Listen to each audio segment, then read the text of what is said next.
If language had never been born, neither would civilization.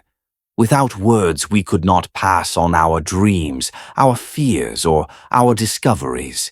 Every bridge, every law, every poem ever written began as a sound in someone's throat, a spark of thought turned into words.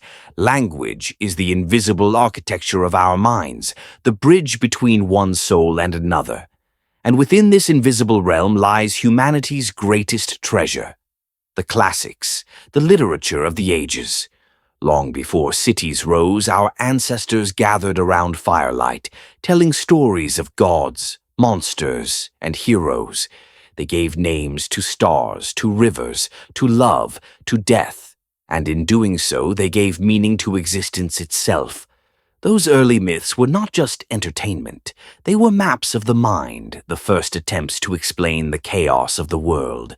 From the Epic of Gilgamesh to the Iliad, from the Mahabharata to the Book of Genesis, humanity began to weave memory into story, and story into identity.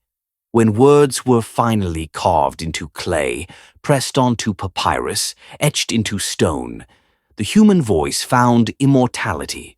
For the first time, a thought could outlive its thinker. A lesson could cross oceans. A poem could survive an empire. Writing turned memory into history, and history into civilization. The great libraries of Alexandria and Nineveh were not simply collections of books.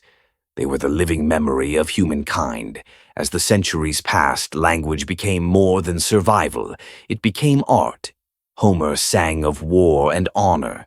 Sophocles revealed the tragedy of pride. Plato asked what justice truly means. Virgil taught the duty of empire and the pain of loss.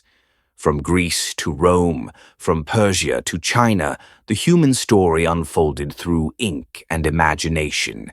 These works did not just record what people did, they revealed what people were.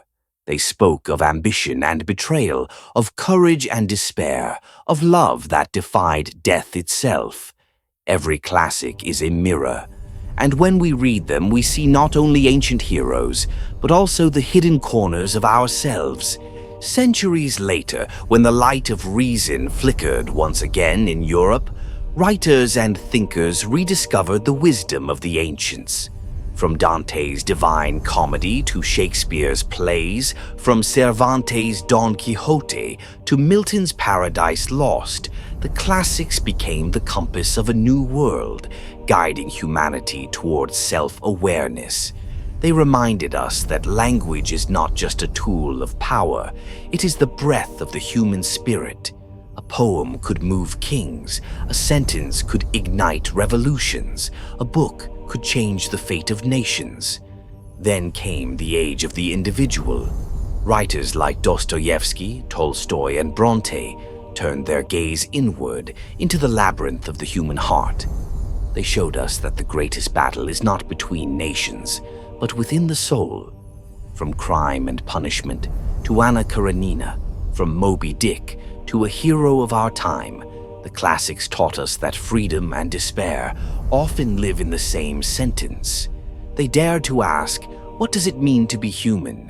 When faith is gone, when love is broken, when meaning itself fades.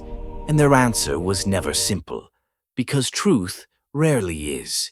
Today, we scroll through endless words, but rarely stop to listen. We live surrounded by invisible treasures, centuries of thought, waiting patiently on our shelves, in libraries, on screens, in our own languages. Every classic is a time machine. It carries us across centuries into the mind of someone who once lived, loved, doubted, and dreamed. Just like us.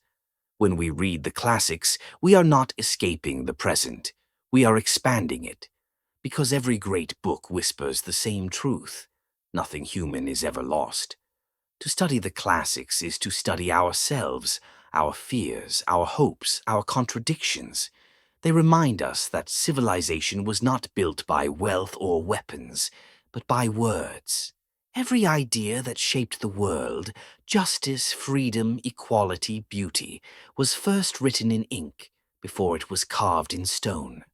Without the wisdom of the past, we repeat its mistakes. Without its poetry, we forget why life matters. And without its language, we lose the ability to dream together. Civilizations rise and fall, but words endure. Empires crumble, but stories survive. The classics are the silent guardians of our humanity, reminding us that progress without wisdom is hollow, and that every generation must learn to listen again. They are not relics of the past, they are conversations that never ended. So when you open a book written 1,000 years ago, you are not turning old pages. You are opening a window between minds. You are hearing the heartbeat of those who came before you, echoing across time. And in that moment you become part of the same unbroken story. The story of language, the story of thought, the story of us. There is no civilization without words, and no wisdom without remembering. Classic world stories, keeping humanity's invisible treasures